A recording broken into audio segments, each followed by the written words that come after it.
Hello, welcome to the Reloading Podcast here on the Firearms Radio Network, presented by Primary Arms.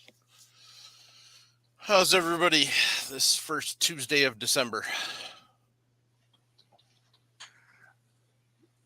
Doing great. Me, I don't have a gun club meeting, so they always cancel the gun club meeting for December. So I'm here, and I'm happy to be among friends. Indeed. Here. Yes, indeed.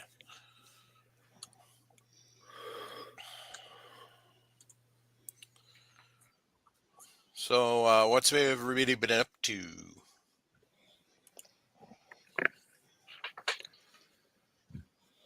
Well, for me, is getting ammo in, some components, sold a few builder sets for some AR-15s. I'm tagged out, been tagged out since the beginning of November, so I'm not freezing my backside off hunting right now. But then again, I've also trying to figure out what I'm doing the rest of the year.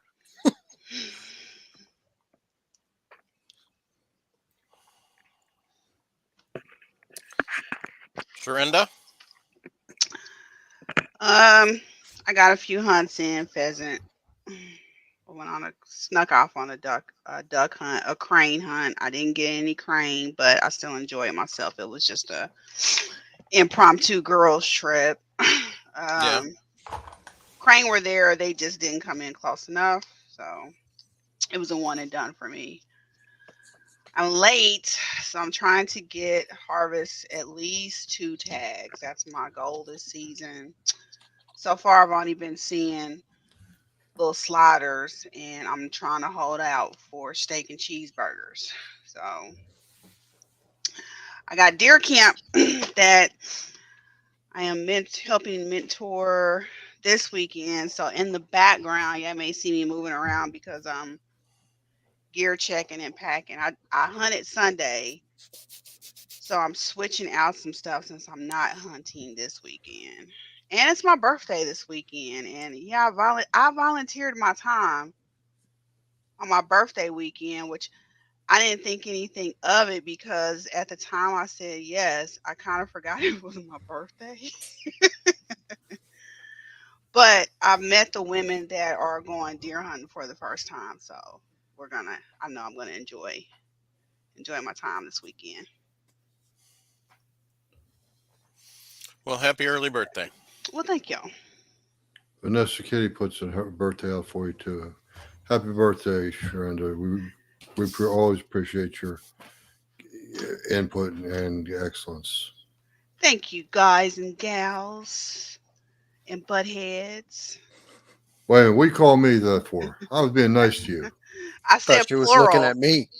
Nope, I said plural. I think she's looking at a lot of us. The way we always beat her up. Anyway. Myself, the only thing I can honestly say I did in Guns and Reloading was get this sticker. Santa Claus with a kukri and about 20 magazines on his belt, Glock in his right hand, and a bazooka cartridge over his shoulder. He's one badass. I dare you call this boy ho ho ho. I forgot mine upstairs. Mine counts because I don't have the wrapper on it. But if you look at just Santa Claus, that's a miracle, Jim. No. Shut up, Mike. If you look at Santa Claus, he doesn't have jingle bells. He's got jingle balls. Anyway. Oh, he does have a tattoo. Noel. Holy shit, here comes a unicorn. Jason Trumbo, welcome. Oh, it's my birthday for real. You ain't very choosy what you get for your birthday, are you, girl? File a complaint. I got cheap cigars and a Jason so far. Wow. Wow. Make sure his wife knows about it. Oh, I got a funny for you guys. Please. I don't know if y'all can see this package, but hold on. We'll go ahead. This was gifted. Flavor. Unicorn tears, nice. That's awesome. And this. Zippo. Zippo. But the it's not a normal butane. Zippo. It's a butane. Yeah, it's the insert. So Okay. now I got to get an awesome full size lighter because I got a slim one. Yeah, I don't I've got smoke cigars. I just love the smell of them, so I'll light them and pose.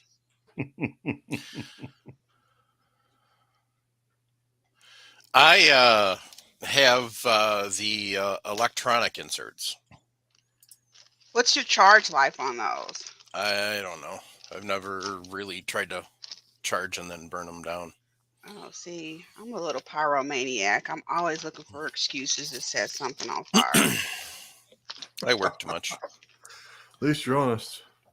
I work too, but I've set fires at work. I mean, I don't set fires at work, but I definitely flick the lighter at work a lot.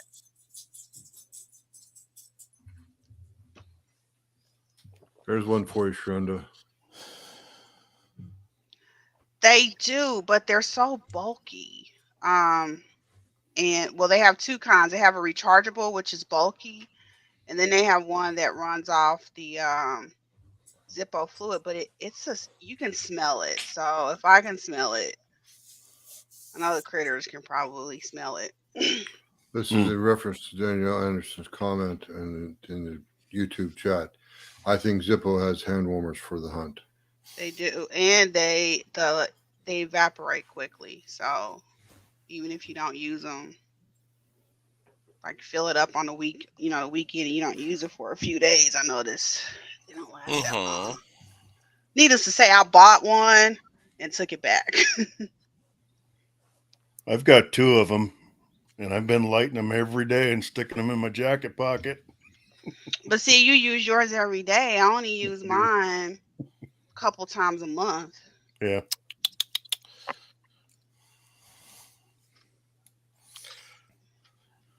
Yeah, I have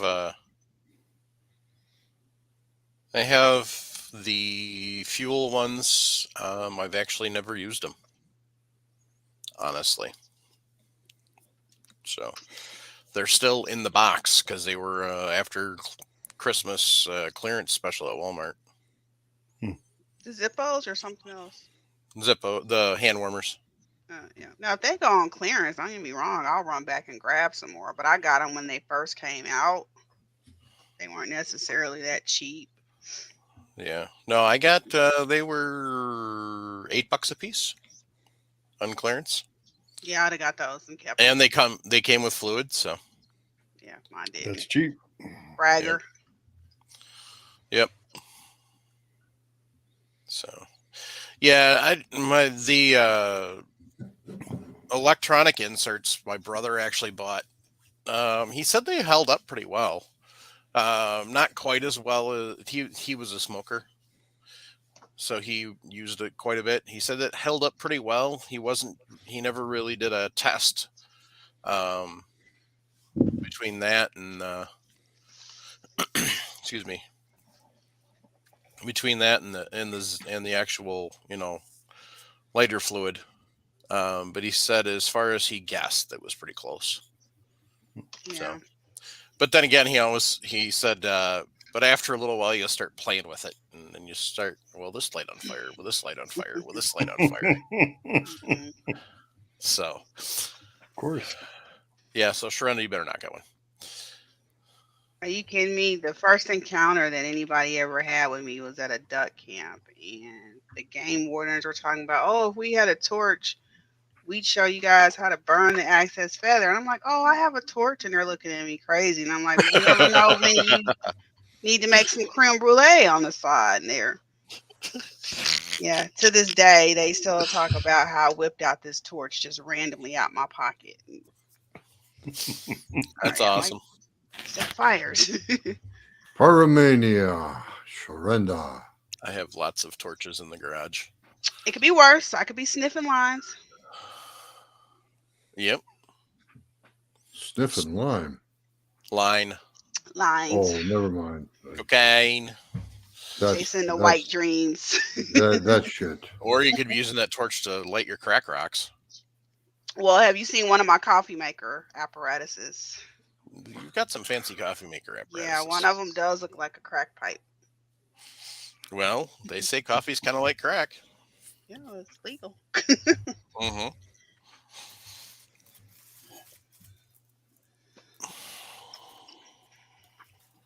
How about you, Nick? Not too much. Won a couple auctions on some stuff. Hopefully, it'll be here in a week or two. Other than that, just working.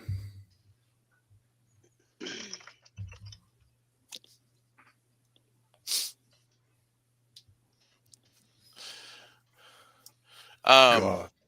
Daniel Anderson said, or to Neil Brass, and in the field. That's for you, So- Shrenda. That's a good reason to carry a torch.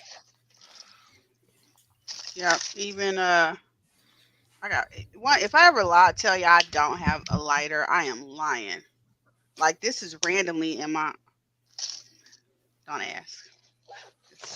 Just- You don't even use tobacco. so I light you- cigars and let them sit there to smell them. That's Oh, I guess tobacco. you do use tobacco. I honestly do not have any lighters in the reloading room. I have too much powder in here. Yeah, especially given the fact that I've got some Galax. No flames of it anywhere near that stuff. That'd be fun to explain to the landlord. So, how did the house disappear? Well, Go X. Well, I got black powder probably 6 feet away from a can of butane. That's probably not the best idea. is your homeowner's insurance paid up? Hey, it pays every month, so Well, there you go. You're all good then. actually, it just got pulled 3 days ago, so we're good. Cheers. Oh, good grief. One thing I do remember getting in a discussion with Chris, that was about the differences between 6.5 PRC brass and ammo and 7mm PRC brass and ammo. I just assumed because of the three-letter name that it was the same parent cartridge. Chris was quick to point out that I was wrong, which is fine. Go ahead, Chris, please. Yeah, it would be nice if they're all the same parent cartridge because you could actually take the one and make brass for all three. But yeah, 300 PRC, 6.5, and 7 are all different parent cartridges. What was it, Jim? Let me find it on Discord. The 6.5 is actually from the 300 Ruger Compact Magnum, and the 7 PRC is I forget where that one is from. I'll have to look it up. But the 300 PRC is from the 375 Ruger. Well, that sounds And- like it's going to be a hell of a cartridge with using those big capacity cartridge, parent And what cartridges like that. What does PRC stand for? Precision Rifle Cartridge. Okay. You So that beat me. means I that was just automatically getting ready to works ask. better. What'd you say, Thanks for that clarification. And the I said 7 you PRC beat me. is the 375 Ruger as well, according to Hornady. Wow, that's going to be a hell of a high capacity cartridge. But as you can see here, Hold on, Chris. I got the heads Cool. down. This one right here is the 7 PRC, and this is a Right. 300 PRC. So you can see the shoulders definitely lower. Wow. Mm-hmm.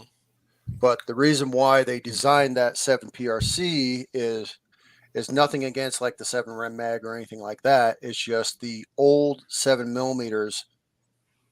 It's just operating on older designs, so they couldn't actually use the more modern, sleek bullets that get the higher BC. That's the main reason.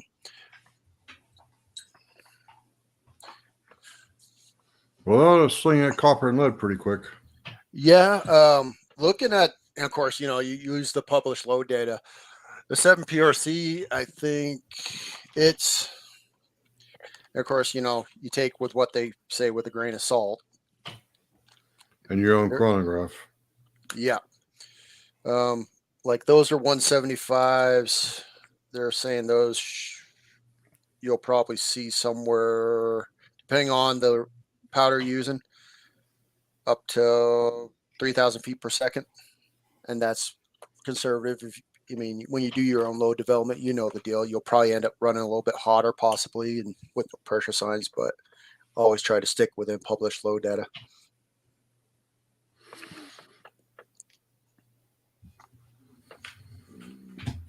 And yeah, like I was saying, I actually found a couple boxes of unicorn. So Yeah, ouch. yeah, but let's be honest. It was when they announced it. It's in a long action cartridge. I was like, okay, well, I've had good luck with the 300 PRC. Pretty like that. It's honestly, that's gonna handle most of what I'm doing up here in Wyoming anyway. But I was looking at something maybe a little bit shorter.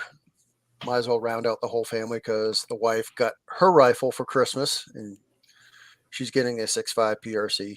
So something low recoil, but 200 feet per second faster than a Creedmoor. That way she should be able to knock down anything that she wants to go hunting for. Can I see pictures of that later when it's done? The rifle? Hmm. Oh, I bought her a factory one. Just her. But her I dare. know you're gonna trick it out a little bit for her. Maybe. No, you are. You can't help yourself. I know. Yeah. Make it pink. Oh, I joked with her on that. I was like, I will stare coat it prison pink for you. And she's the look I got. Good. I think she would probably shoot me with it or beat me to death with it. I've always heard that pink bullets out of a pink gun hurt more. For a man's pride, probably.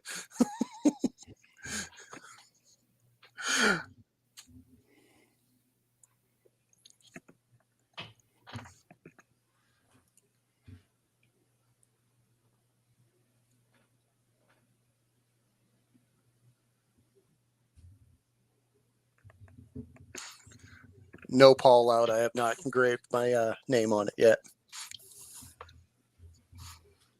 Do it under the butt plate.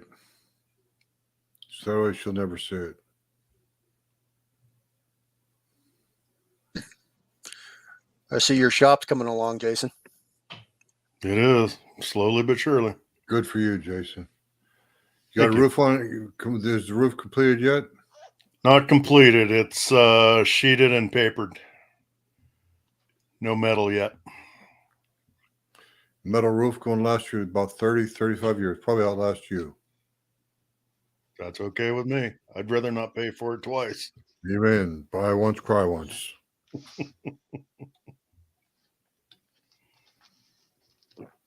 Chris, I thought there was going to be a name change the next time you came on. It was prior to us going live. Oh. You missed I'm it. not too. joking. It was there. Yeah, it was. I might have giggled a little bit too much. What was the name? I didn't see it. I was struggling with the computer. I'll put it in the private chat. Oh, it's that bad, huh? Thanks, Brenda.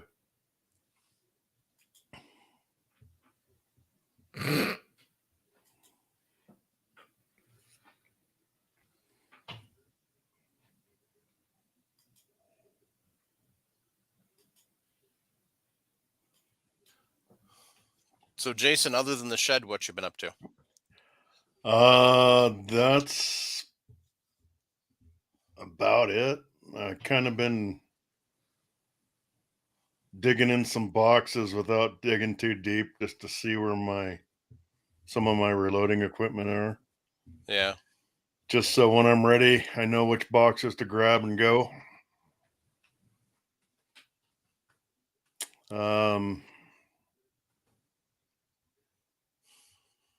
Kind of thought a minute about getting SIG 360. What's the 5. latest version? Pro? X Macro. X Macro. Thought about it, didn't do it. Yeah.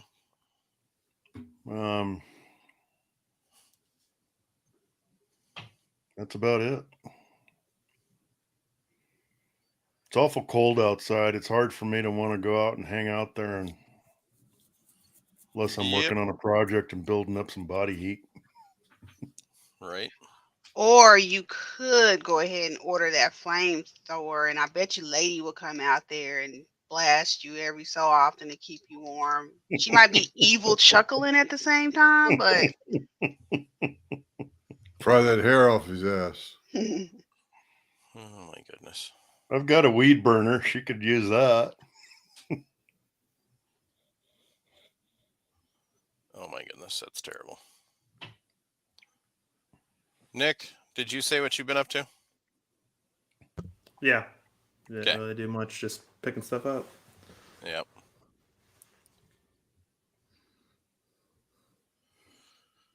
I'm just looking through.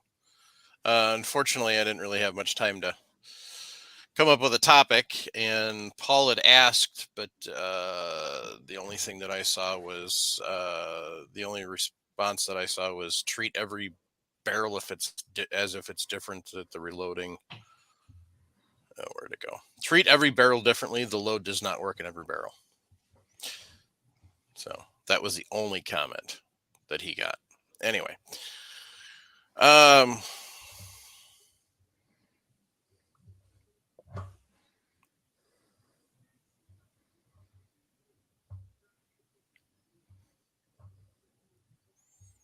just kind of scrolling through. I guess, what did everybody get for anybody take up on any Black Friday deals?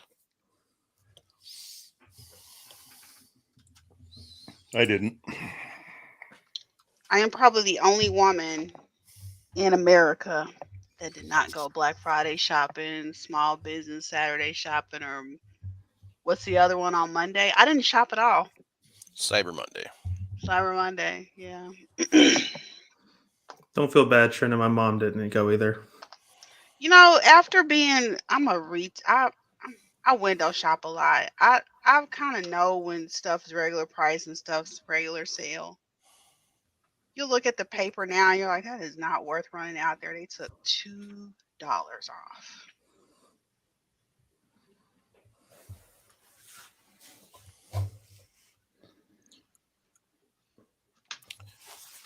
I went. I picked a couple things up, but nothing outstanding or huge or so. I Nothing. partook in some of the Black Friday sales. Yeah, you did. So one of the first things that actually has decided to come in is I got one of the new XRS stocks from MDT. This is actually for a Savage action. It's sippy length, so I can actually throw the Lapua in this and lighten it up if I wanted to. Then Armorov had a sale going on, so I picked up a couple of tool heads for the 550, the rings, the powder quick disconnects, and one of the small and large dials. And of course, I've already had my reloading blocks from EP, but I decided to Cerakote them, a little black and gold. And That looks then sharp. the nice thing that I partook is short action customs. Nice. I got the complete set that I needed for everything I'm reloading, for bullets and headspace. That was the one thing when I saw that, I was like, ooh, saved quite a bit of money. Other than that, I picked up, I think, a few magazines, extra stuff for the wife's rifle, scope base, things like that.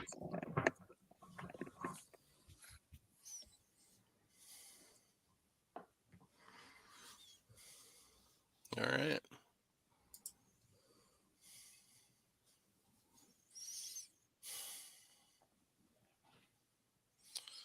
Looks like a couple people in the chat got some deals. But There was quite a few decent deals. yeah, I honestly didn't even look. I mean, I ain't gonna lie. When MDT does their Black Friday sale, they usually have really sweet deals. And this year, of course, the website started crashing because the amount of people going.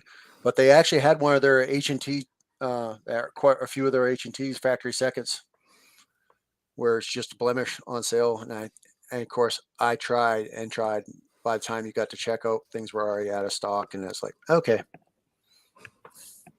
Even though I probably didn't have, they're all short actions. I didn't have a short action to put in. I would have built one for it.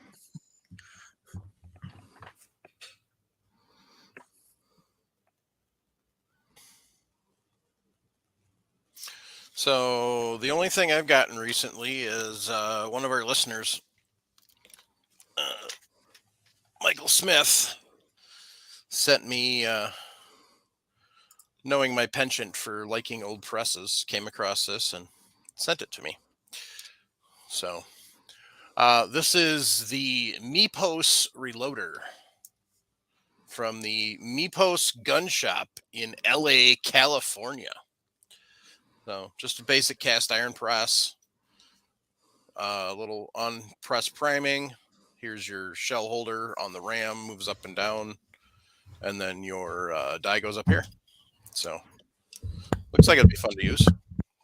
Definitely a lot of force generated. So no idea how old it is. I got to find out. So there was a lot of gun deals out there if you were looking. Cabela's had quite a few. So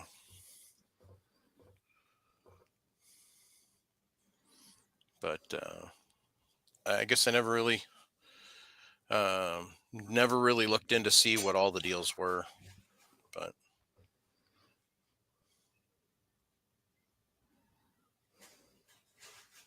Is it because you work in retail and you're kind of like over it, or yeah, because I had to work Yeah. 1 to close on Black Friday, so I wasn't going to get up and go stupid shopping anyway.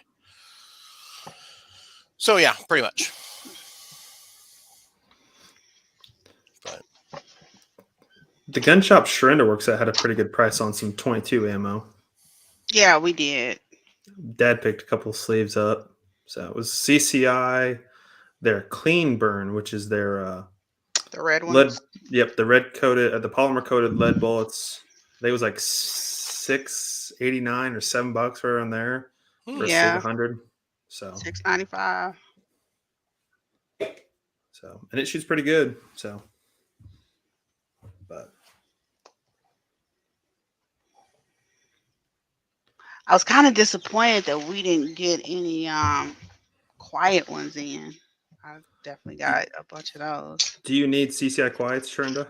I don't necessarily need them. I would just like to, try one and see how they sound through my suppressor. We have a ton of them at work, and I don't know why because we can't own suppressors here, so it makes no sense.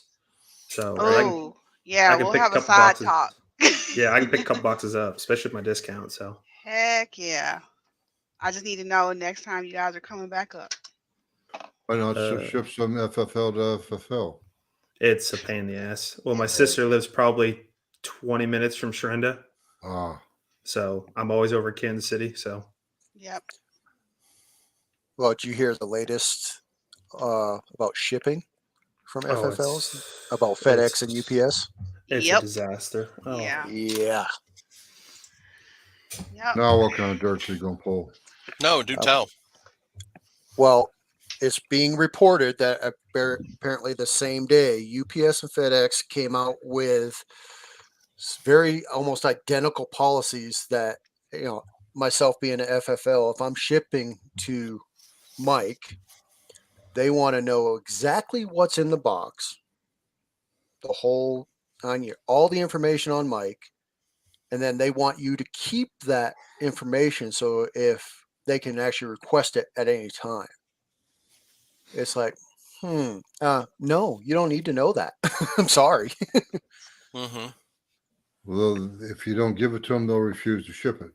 Yep. And I know Wyoming, Montana, I think it's Idaho. There's 11, 12, 13 states that are all filing suit against it because they're basically trying to figure out if a government entity approached them to try to do this, and if so, Oh. who and stuff like that, because they can't legally do a registry, but this is kind of a workaround so they can kind of keep track of what people are doing. Yep. And everybody Just saw think- what I was talking about in the side in our private chat on Facebook today. We're getting it the same thing here. So Yeah, with your assault weapons ban. yeah, but I won't go there. I was pulling my hair out all day, but nothing I can do.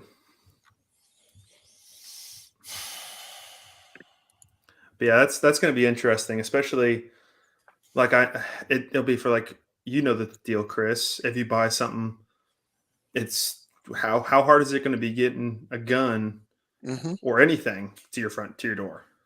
Mm-hmm. That's why I'm starting to worry. I'm probably not going to buy guns over auctions anymore, online at least. And all they should really care about is, am I an FFL in good standing? Are you an FFL? Okay, it's legal. It's going to you. You're going to do the paperwork for surrender at your end. That's all they really need to worry about. Exactly. And we're getting background checked at least once a week, more than likely, in their database, so it doesn't matter.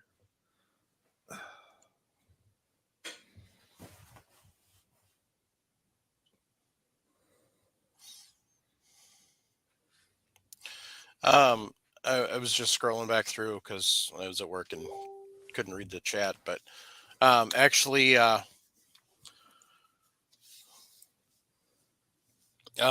setting up a trust isn't as hard as you would think. Mm-mm. What? It's not. It's just I'm looking at it. It's just Mhm. what's going to happen. Say it's just a whole rabbit hole to go down, and just with them saying with magazines only can be 10 rounds, but Mhm. being the gun can only accept mags that only hold 10 rounds, and they don't make 10-round magazines. It's a fun situation. So, Mhm. but if it happens, we'll go from there. That's the way I look at it. Well, if it happens, then Second Amendment Foundation is going to be even more busy. Yeah. Right now, they have 2 federal cases filed against the Oregon 114. Well, they got some decent news today. So, Yeah, I haven't heard anything. I was just 30-day pause on it. well, that helps. So it's something helpful. It's not great, but it's better than instantly going into place on Thursday. Right, because otherwise, as of Thursday, all firearms sales stopped in Oregon. So, yeah, and like Paul says, trusts won't work in Illinois. We can't do trusts because there's weird laws around. I don't know. That's why things are going to happen if we get property, and so there you go. So, well, that sucks. Sorry, but as we call it, the armpit of Illinois and the People's Republic of Illinois. Yep, is where it all comes from. Yeah, but, build a wall around it and yeah, I've been seeing that one a lot today. flood Lake Michigan with it. So, anyway.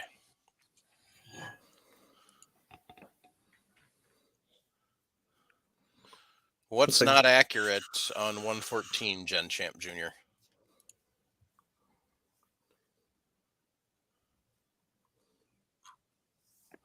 Oh, the ban's only I don't know. Looks like Paul's trying to say that GOA stopped the ban until the 13th of December. Well, a judge put a 30-day on it as of like 3 hours ago. Excuse me. At least that's what my buddy told me. It lives in Oregon. Mm-hmm. I know Guns and Gadgets also put a video out.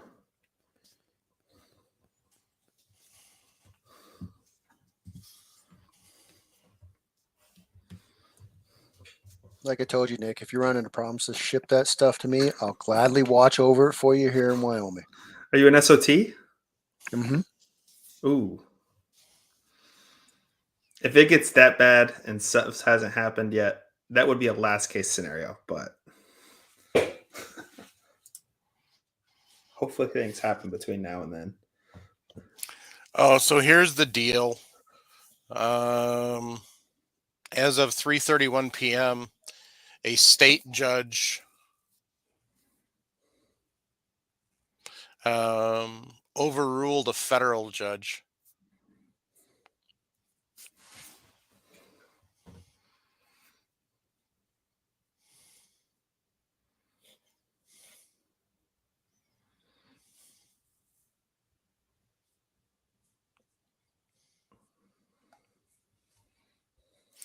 So now we've got to deal with states' rights versus federal rights.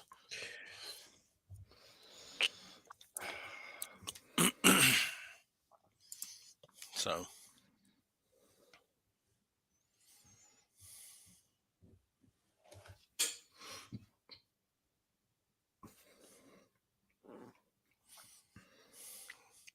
now the federal judge did deny a temporary restraining order blocking the provision requiring a permit, but she did grant a Sunday night request from the state to postpone the permit until state agencies can implement the new system. Yeah, that sounds like they don't even have a form ready. No, they don't. Anything, which if they work like Illinois, you're talking 6 months, easy, at the minimum. But I don't know how fast the state of Oregon offices work.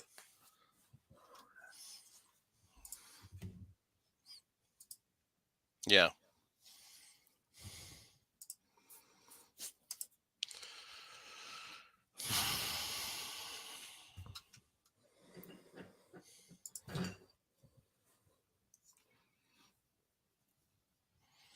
So anyway, I don't know. It's just a giant mess. So Plus, Michigan had one go out today, so what was with Michigan? they got an AWB as well. Oh, good grief.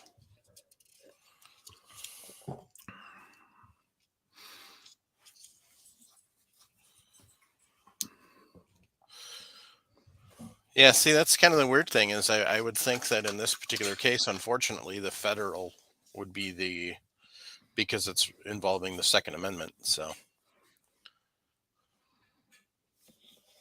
unfortunately, so they picked the wrong judge. But, excuse me. All right. I think I had a question. But then we got sidetracked by the ATF or the FedEx crap.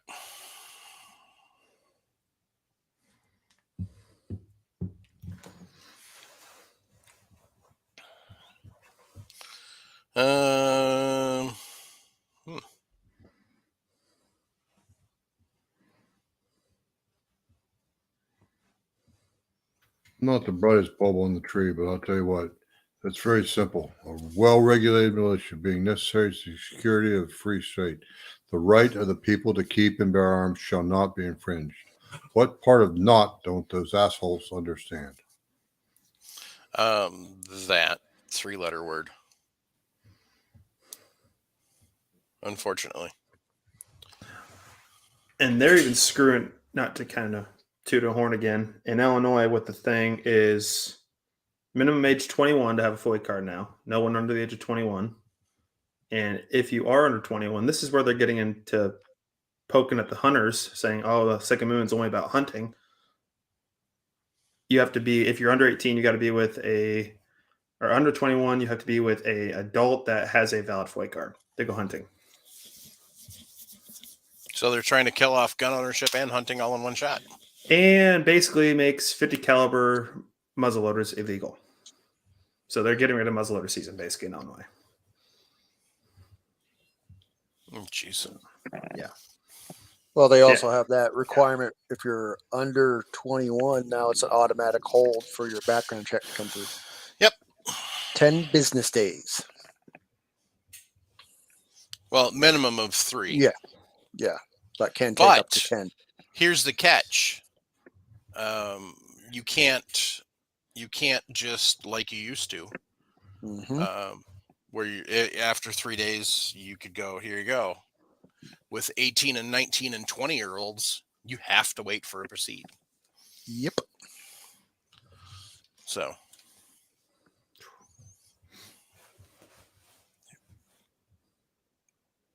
Yeah, I did not realize that had gone into effect. I'd heard about it until I did a background check, a few weeks ago, and it's actually on the prompt. Was I that was the like, ooh, is that the Hughes Act or whatever? The one act that if it's within after 3 days, if it's still pending, you can release the firearm. I think it was the Hughes Act or something like that. So they basically got rid of that. Okay. Is that well, Hughes or Brady? it's still good. From my understanding, it's still good if you're over 21. Okay. By law, I could still actually do the transfer. Now, will anybody in their right mind do that? Probably not, because if it No, comes you're back day running a 4, thin line, yeah. now you're getting, the sheriff's department and stuff. Hey, can you go get this back for me? yeah. Jeez.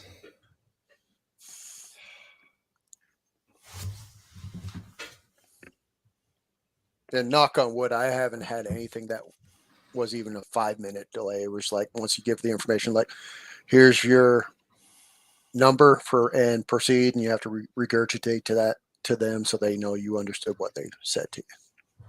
And you usually know who you're kind of selling your product to, Chris. Yeah. You're not going to go Yeah. some Joe Blow you pick up off the street. Hey, you want to come buy a gun or something from me? Yeah. And that's the thing. And you know this, and Mike, you even know this. Selling guns, you have to profile. I hate to say that, but it's profiling is a big key in selling firearms. Yep. I mean, you ask some basic questions of, and I always do this to any customer. What's your intention with it? If somebody, I love my Lapua, but if somebody goes, I want to hunt a deer with a Lapua. Okay, well, no, let's look at different options. But then usually as you get people talking, if they say, well, I'm buying, Jim says, well, I'm going to buy this rifle for Nick. And I happen to, if you can pass that background check, well, Jim can't go and buy that for you because that's a straw purchase. You need to come in. He can pay Mhm. for it while you're sitting there, but the rifle or firearm's going to be in your name and you got to do the background check. Absolutely. Mm-hmm.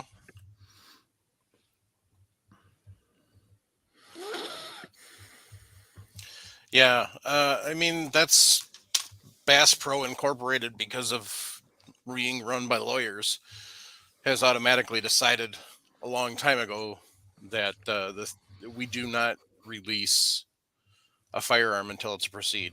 I mean, we've literally had customers, and here's the fun thing: 4473s expire in 30 days after they're done. So we've had a few customers that literally have had to come in 5 or 6 times to submit a background check to get a proceed. So you're talking like 6 months.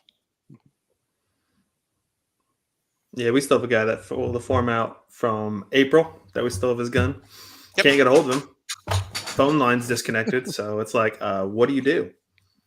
Well, on that, I don't know. Did It's he pay like, for it? yeah, he paid for it. You pay for it up front when you fill out your form. So it ain't my problem. That's the way I look at it. I'm not the full timer anymore. Yeah, it just sits there at the shop until. Well, God, I mean, I don't even know how you'd handle that after. Is it so become shop legally, property? okay, no, legally, what you would have to do is you would have to refund it. Now, how you would refund it would be depending on how he paid for it and what information you have. But more than likely, it's probably going to be a refund of cash that just is stored in, your petty cash safe, and then the firearm gets reacquired. So, because we've had quite a few, because we do internet orders, so somebody can pay for a gun online, have it shipped to the store. Well, if they don't show up within 30 days, then we automatically process a refund and reacquire the firearm. So,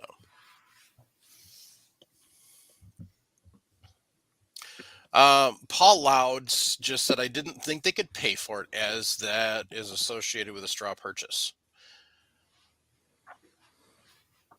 So what we tell people to do for Cabela's is if you want to buy a firearm as a gift, then what we would prefer you to do is get gift cards, give it to the person, and then have the person come in and do the 4473 and use the gift cards to pay for it.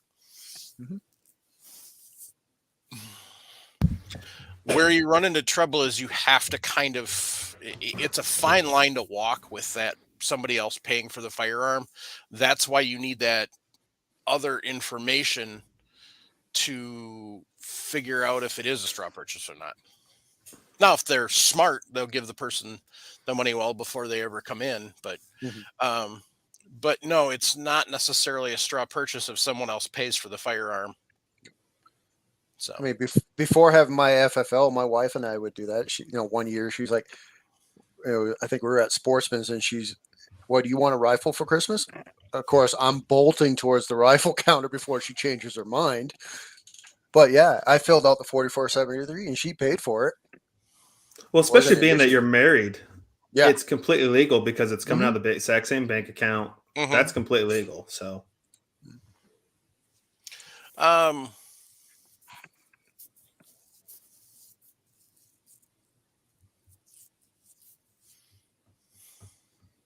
comment doesn't make sense. Yeah, not both standing at the counter with one buying and one filling out a form. Clarify that, Paul. Paul's talking about another straw purchase. Right, but I'm trying to figure out what he means by that statement. So, Ken said he always gets sucked in on Black Friday to Red Dot's a lower and a rangefinder, which is funny because he had a lower he was trying to sell me a few weeks ago. So, yeah, I mean, you can have like a grandpa buy a firearm for a grandkid. I mean, we had those Heritage Rough Riders on sale for, well, a lot of people did, but we had them on sale for $79, and then for $99 for that, and then we had the Savage Axis on sale, and we had one person that came in and they bought seven Savage Axis for their grandkids. Not related people, one paying for the firearm while another person fills out the form.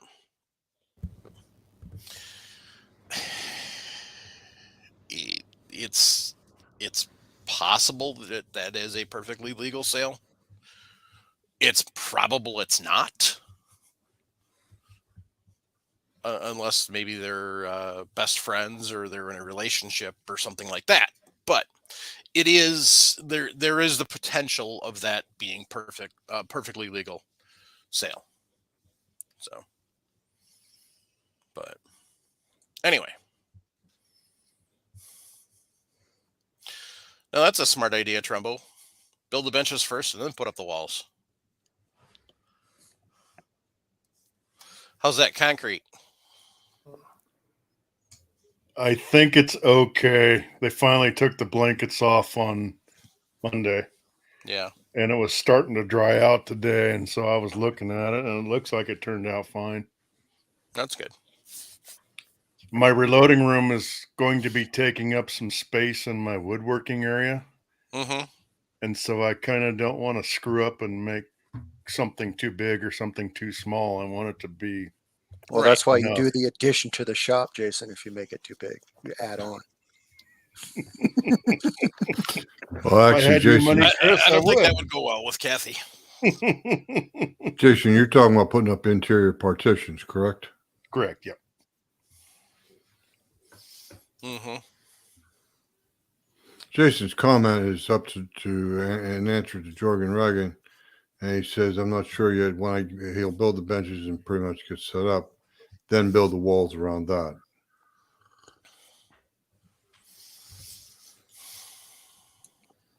That's for the benefit of our audio listeners. That'll definitely save you from having to finagle it through a door space or anything. Yeah. Yeah. that's true too. Yeah, that'll be a lot easier. Just bring it through the overhead door and away you go.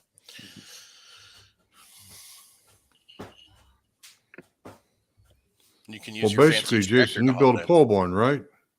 Yeah. Build it between with the doors in. Put everything he wants in the shop through the doors that haven't been put on yet. That's all.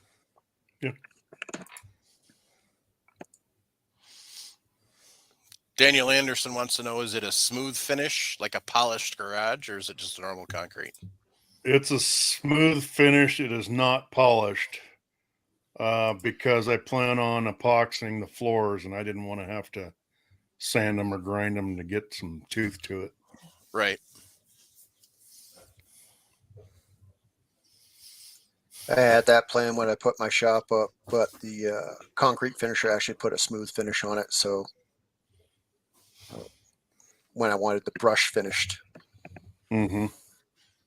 Oops.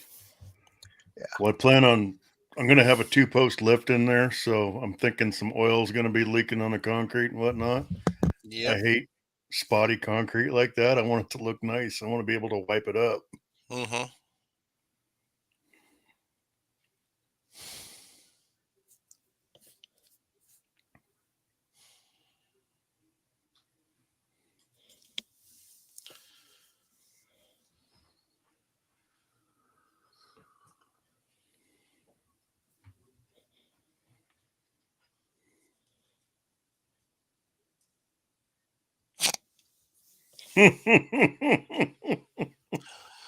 Paul Loud being helpful as usual. Put some good-sized mica flakes in that epoxy so it's harder to find dropped primers. No, in the reloading room, he's going to get shag in there. That way it's really hard to find the primers. God, dog. Find them with the vacuum cleaner. and for You guys lighting are for terrible. his press, he'll have lava lamps. Mm-hmm. Jeez, dude. Shagadelic, baby.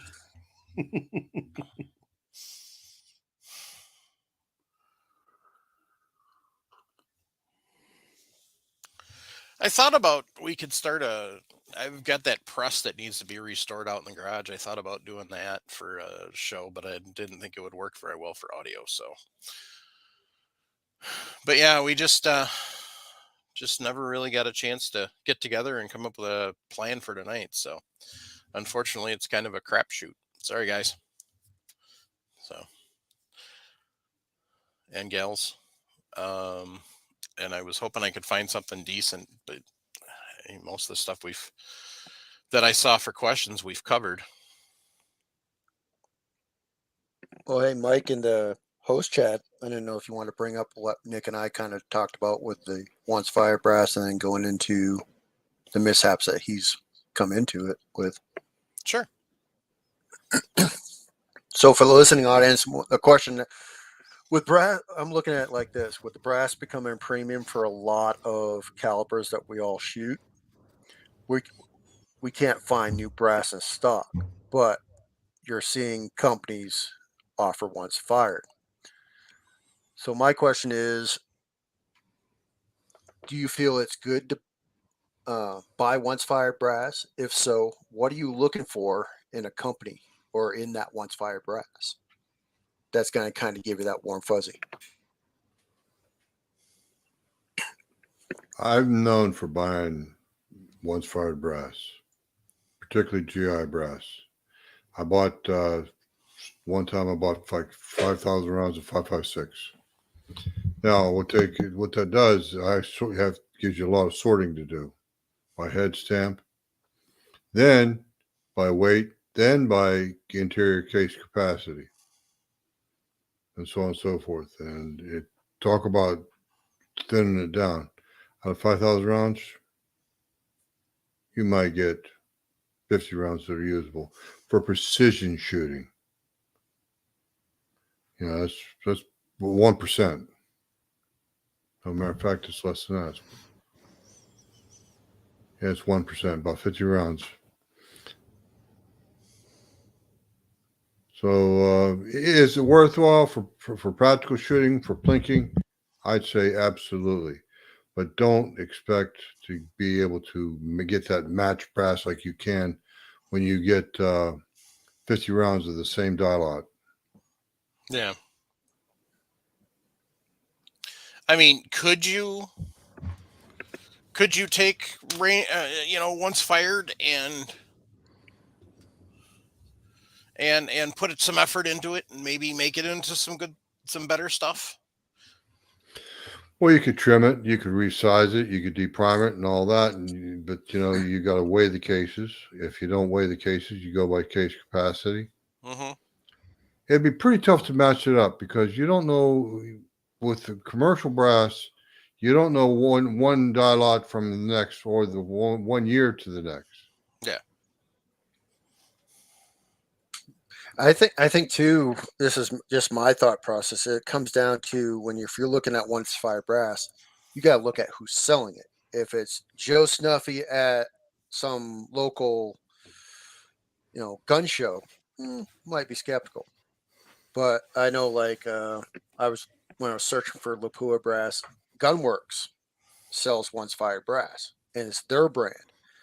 So that's probably a higher quality brass, and there's a good chance if it's their brand and they're selling it, it's probably stuff that they did low development or used in their rifles at their ranges for their shooting schools, and you probably gotta have a better chance of that being the same lot.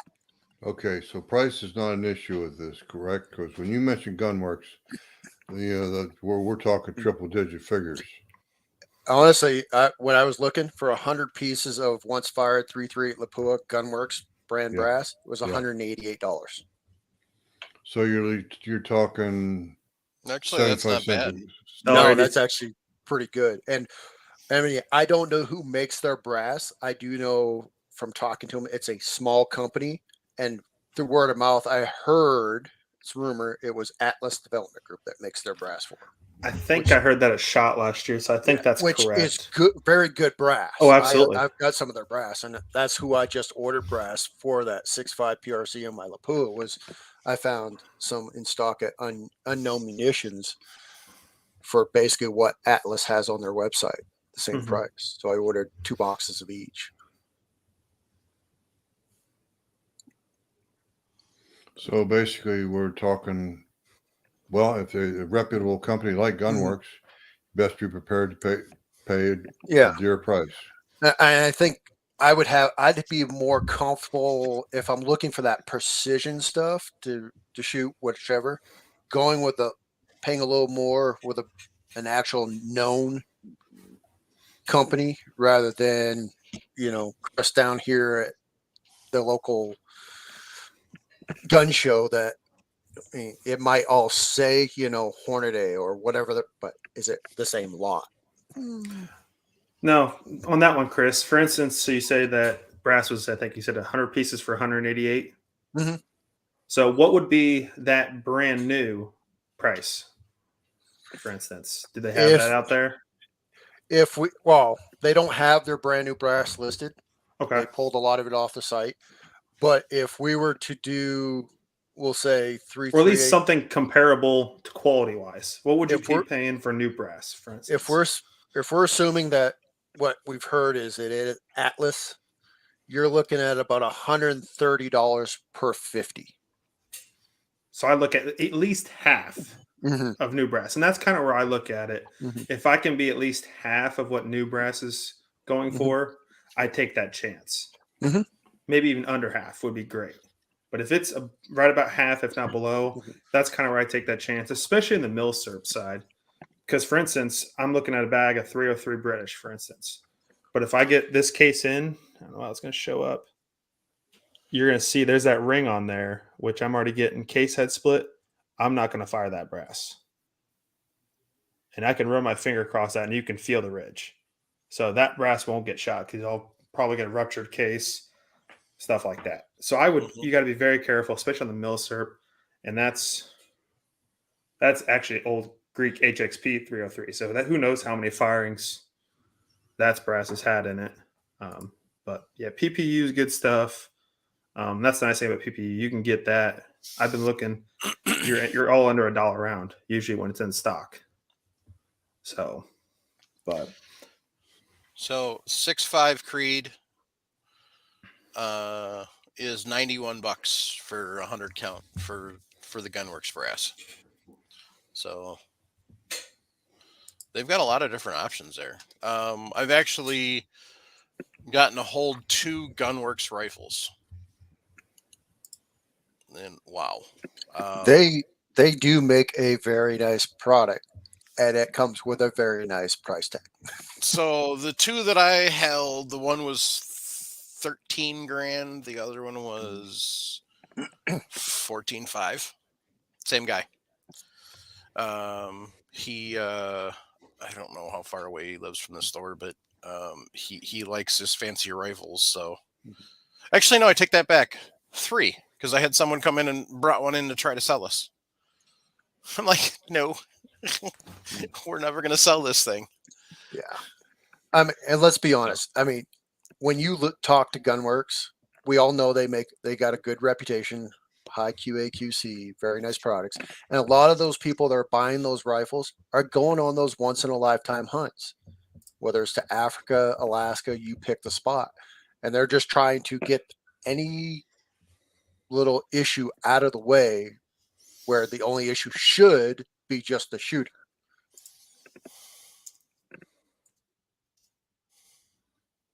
Because if you get on their site, they'll sell you the complete package: the rifle, optic, their ammo with it that is made for your rifle.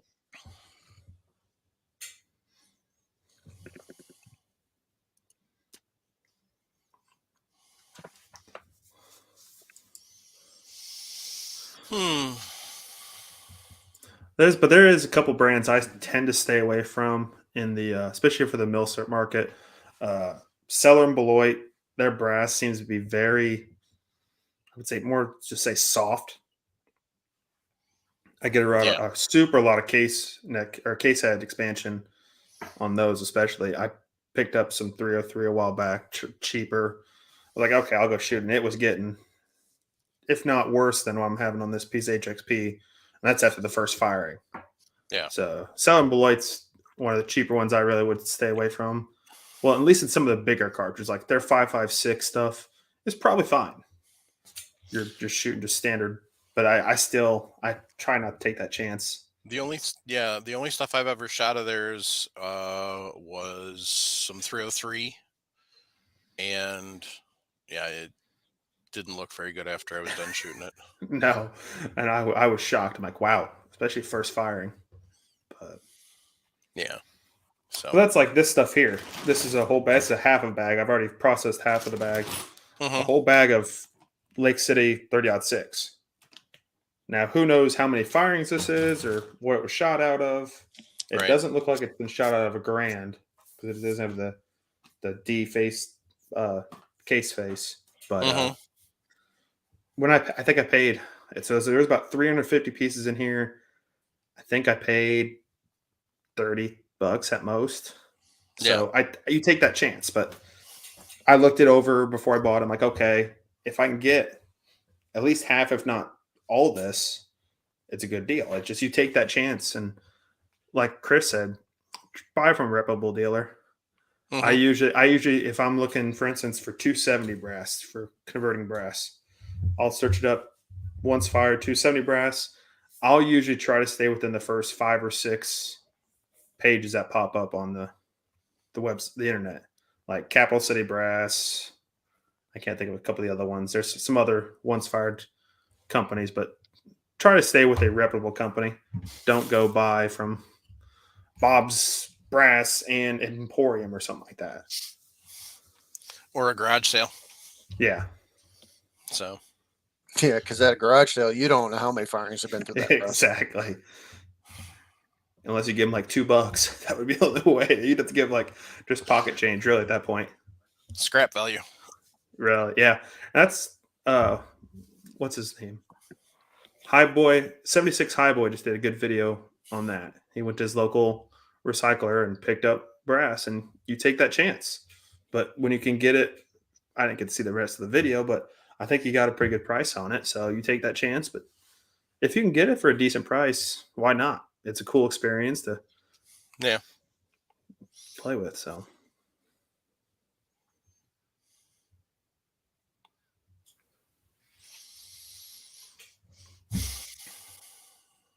Yeah, you just got to get lucky to find one that has some, and the brass goblins haven't gotten to it yet. Yeah. And he kind of had a good idea, especially for the recycler that does brass.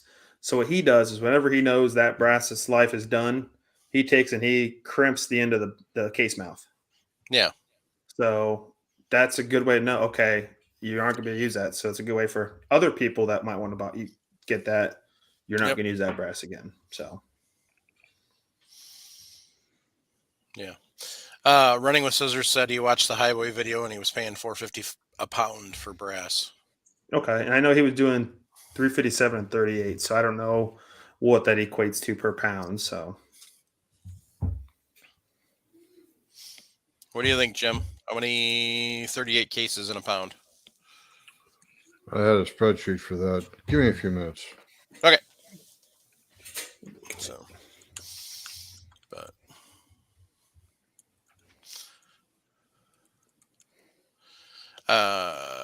Nick, your dad said I heard some recyclers won't take cartridge brass for fear of live primers. Makes sense. around here, especially. But That was common in California too. So it looks like you get right about 100. So for $4.50 for 100 pieces of brass, that's probably worth it if it all works. So remind me never to go to D-Dub's D37's garage sales. He says, once my brass reaches the end of life, I sell them to my buddy as slightly used like new. Just throw it in the tumbler, polish that up. You're good. That's right.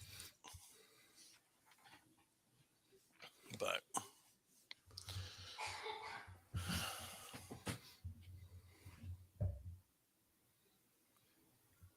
what you looking at, Jim?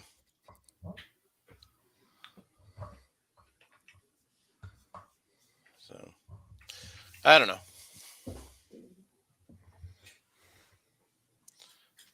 I'm looking at my spreadsheet that I have Oh, okay. for here we go. According to this, what I figured out a long time ago, weighed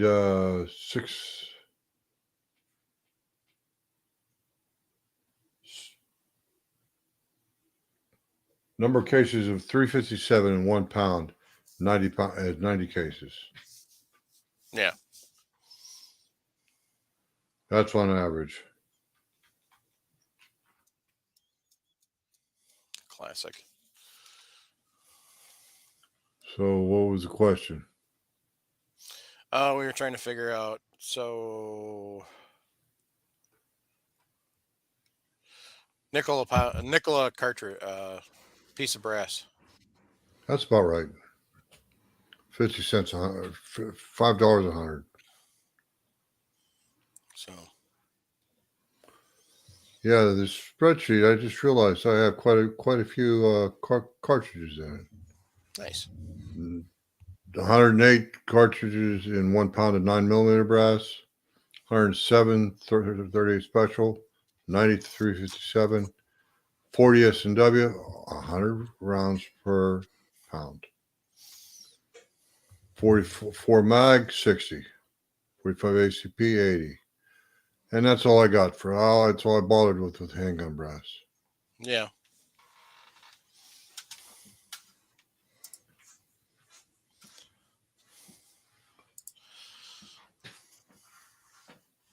Good old Swampy helped me with that one. Jason knows who Swampy is.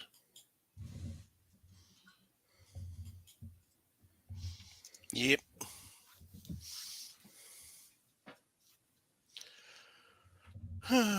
Good grief.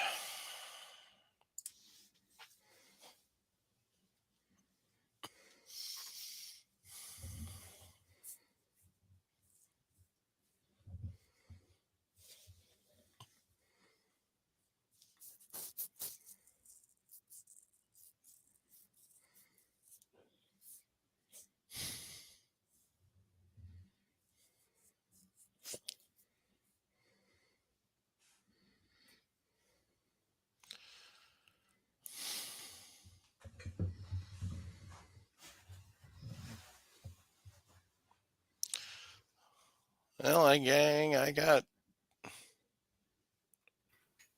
Shit.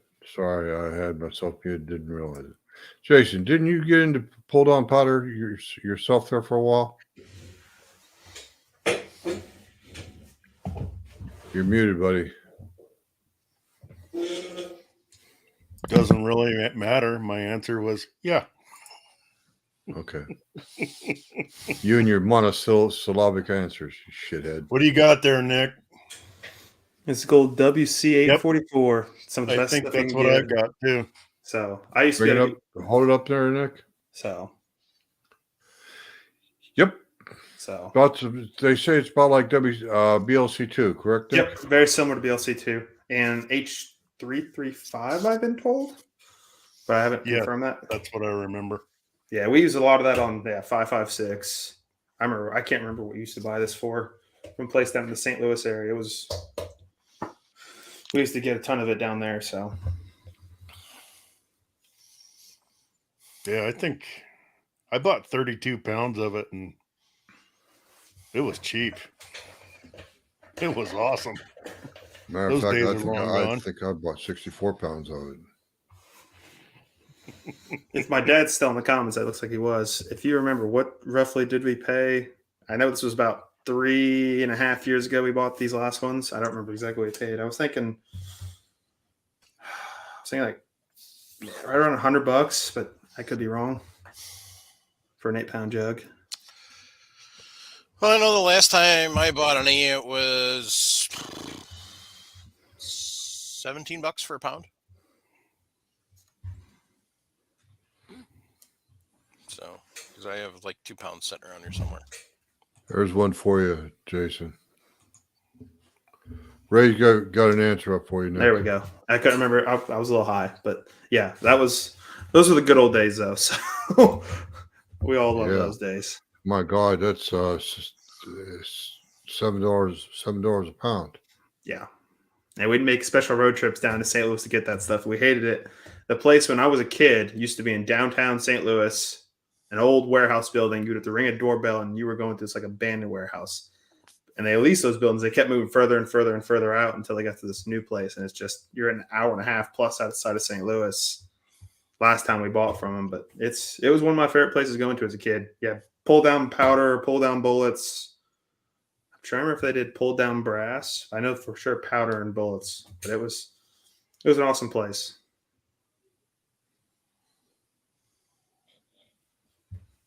I didn't know if they're still in business.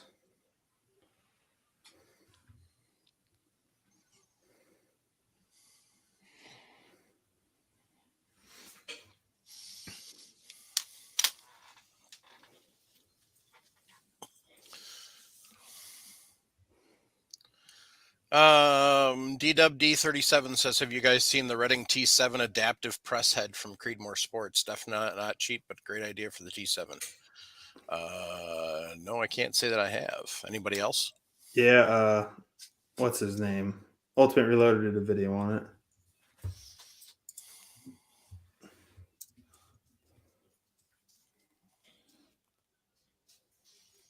I look at, you're already paying. I don't know what's a T7 cost. $600 around there. Mm-hmm. Well, I don't see the upgrade need. You might as well spend the extra money because I don't know what each of those heads cost. I've never messed with the Area 4190 press, so I can't put my mouth on that. Each T7 upgrade kit is $179.95. So you're at $700. What's another $250 for the? It's gonna be right around there for the zero press. Mm-hmm. So yeah, I could see doing it if you were able to pick up a T7 at, say, a yard sale or something, and you got it dirt cheap. Absolutely, that's where I could see that coming in. Yeah, hand, but not $700 for the press and then another $130 for the tool head. You might as well save and get. Oh, no! You guys are wrong. Oh, the press head is $359 to $469. Oh no! Buy the zero press all day. At that point, you're getting extra. No, you're getting 3 extra. Are you talking the new head for the zero press mic or the T7? for the from T7. Creedmoor. Yeah. 'Cause I'm looking at it right now. It says Creedmoor Sports and Enhanced Press Head Rear Ending T7 Press 179.95.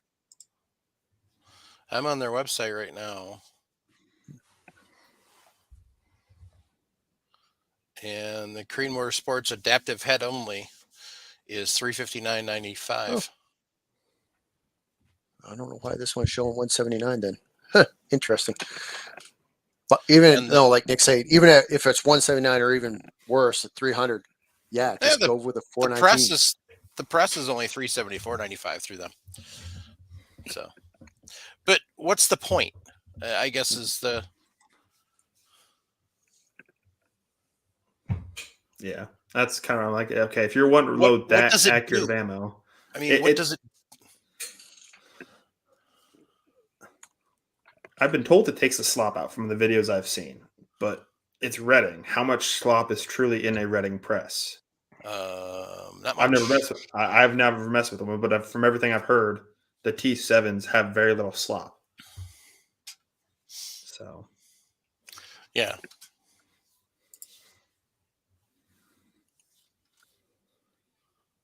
Yeah, I'm kind of with you too on that, Nick. Redding makes really quality stuff that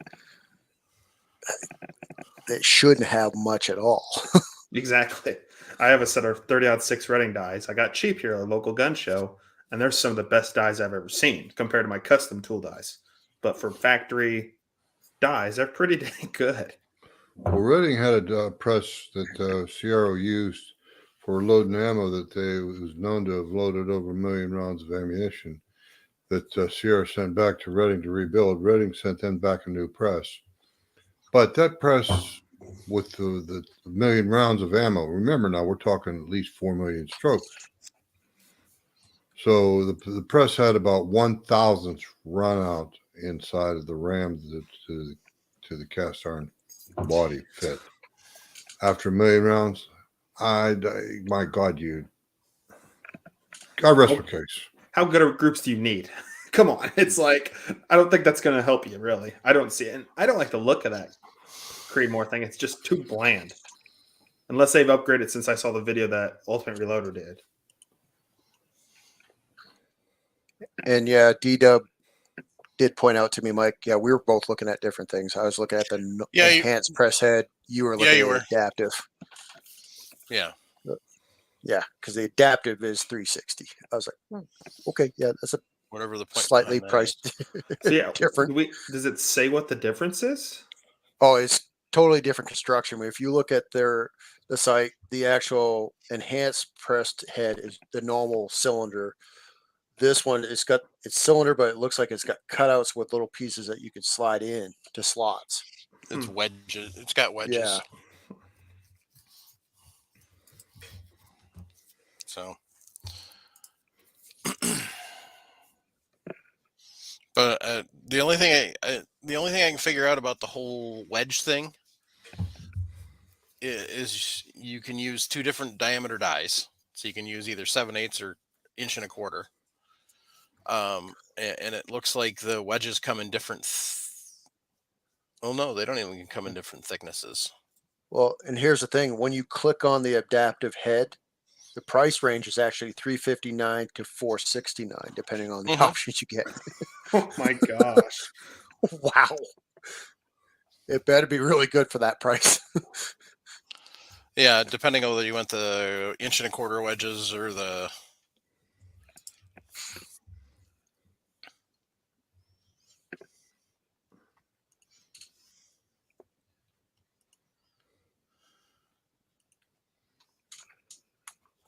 So yeah, basically this.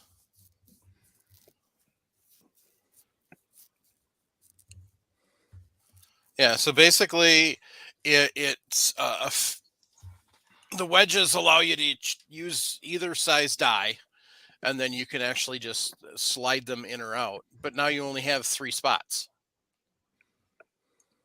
So what's the point of buying a T7 and then putting this on when you now only have 3 spots? I mean, this is just me. My option, if given between this and other options, I'd go buy a Forester coax and just pop the dies in and out. Mm-hmm. Yeah. and you're going to get very accurate ammo doing it that way. Mhm. Yeah. Or if you got money to burn and so you're looking at that option, go with Area 49 because I believe that's a 10 station. And you can like lock down the turret head so it doesn't move, and they're super sturdy. Ooh, Shields is carrying Area 419 stuff. Yeah, ours has been on the shelf. Our local Shields has had every press they've ever gotten on the shelf since they got them. I think they're like $12.50 at our store. Hmm. Yeah, they carry everything. Yeah, the powdered funnel kits, all the little Yeah, loading the blocks. MSRP is 1270, or the price on Area 419's website for the Zero is 1275. And it's 9 stations, Nick. 9, I couldn't remember. There's so many. They're always And- adding more. And on you different look at presses. their extra tool heads, their extra tool heads are only 225. Yeah. That's really not that bad when you look at what you're getting. No, not at all. And it's got that nice hex wrench thing. You can tighten it down and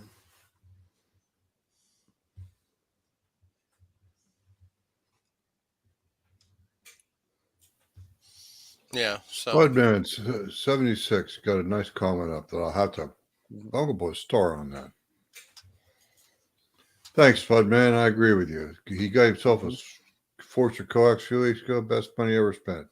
Now, granted, it's $300 for single stage press, but we're talking quality. mm-hmm. mhm. It's on my wish list.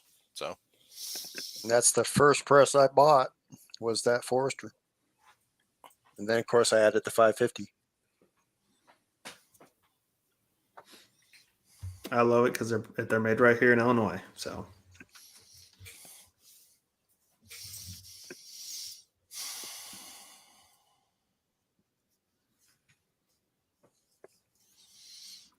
yeah, doesn't seem like it's really worth it for the adaptive head just to be able to change out your dies. So I don't know. I guess I would have to know what the real point of having the 1.25" dies versus the 7/8, or what the point of having the bigger dies would be. well, I look at it with the 1.25". Get your RCBS rock chucker.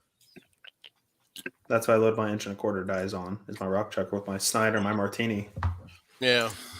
and I don't know any other caliber. Well, besides 50 BMG, some of the other ones, but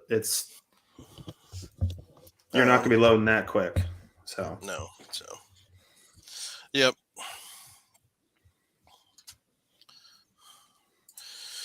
Yep. So, well, I guess that about wraps it up for tonight, gang. So, for December, Primary Arms using coupon code FRN. If you get the Primary Arms GLX 1-6x24 first focal plane rifle scope with the illuminated ACSS Raptor M6 reticle, you will get the deluxe AR-15 scope mount 30 for free. So, Wow.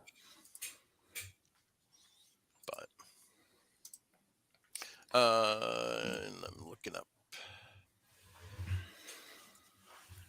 to see what the cost is on that scope.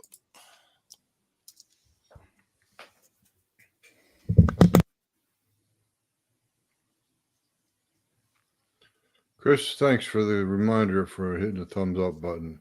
I believe I was number 11 tonight. So the scope's $599.99. But I've heard good Correction, reviews on it. So, but, and remember, kids, if you're shopping at Primary Arms, you can use Credova to make payments over time. Anyway, Jim, you want to show your patch off again? Sure. I took the wrapper off of it, guys. Careful, it won't crackle. Yay, no wrappers. Noel. Yo ho ho. Like Quick. I said, he's got dingle balls, not jingle balls. Without the Dingle rapper, ball, quick, Jason and Sharinder, make some noise for me to edit out. dingle balls, dingle balls, dingle all the way. Oh my gosh. Anyway. Well, hopefully you all enjoyed this, even though it was a giant shit show. So, thanks everybody for tuning in. Thanks to Jim and Nick and Jason and Chris and Sharenda for joining us as I drag us all down this merry shit slide, I guess. Hey, Mike. Yeah. Will we be recording the week of Christmas and the week of New Year's? No, we will not be recording the week of Christmas or New Year's because we're lazy bastards and want to take off every excuse we can for holidays. Yay. Yay for the lazy bastards. Anyway, Do we want to talk about shop before Christmas and New Year's, or the week before the 10th?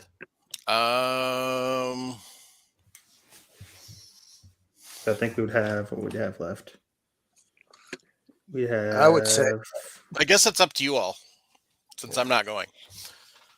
You're not going? Nope. I would say we could probably do it that week prior. 'Cause if So we're gonna thinking do like the something- 10th of January. And Yeah. that way, all listeners, we should have this episode edited out relatively fast with myself, Jason, and Jake editing. That way, the listeners can kind of think of, oh, hey, can one of you guys swing by this vendor to see what they got coming out? Because I've heard this or that. That will help us in our planning as well. Yeah, so there will be no show the 27th of December or the 3rd of January.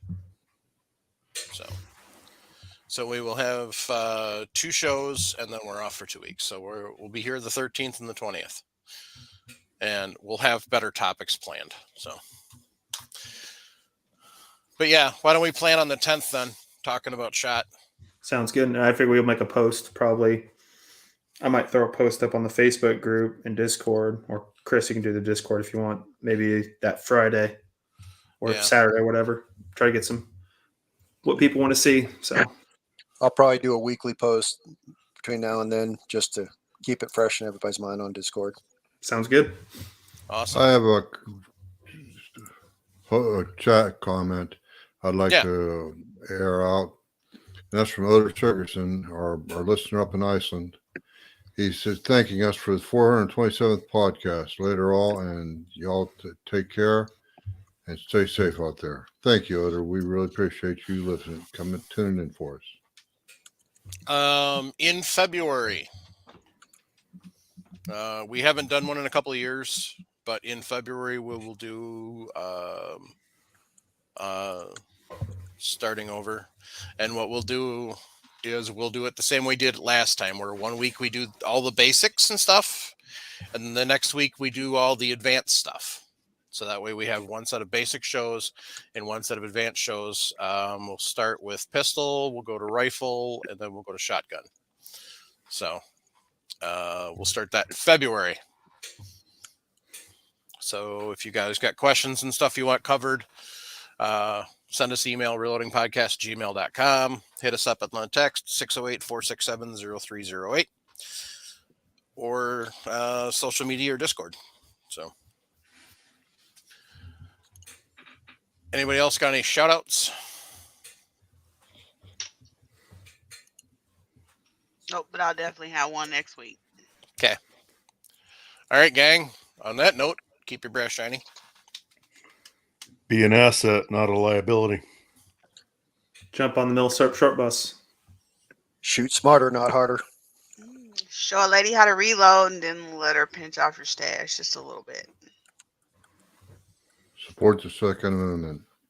Do what it takes. I quoted the Second Amendment. I posted it in the chat. Come on, guys. We got to stand together because they are definitely taking our rights away. And they're trying. So if you're struggling, 988 or 1-800-273-8255. Especially around this time of year. Seasonal depression disorder is a real thing. there are a lot of people out there that when it starts to get to the holidays and the days get shorter and the daylight gets shorter, it really puts them in a funk. So make sure you keep an eye on your friends and neighbors and stuff. If you know somebody that's struggling, give them the numbers 988 or 1-800-273-8255. Get them in contact with some professionals that can get them some help. So we need y'all here. Good night, all. Good night. Bye. Night.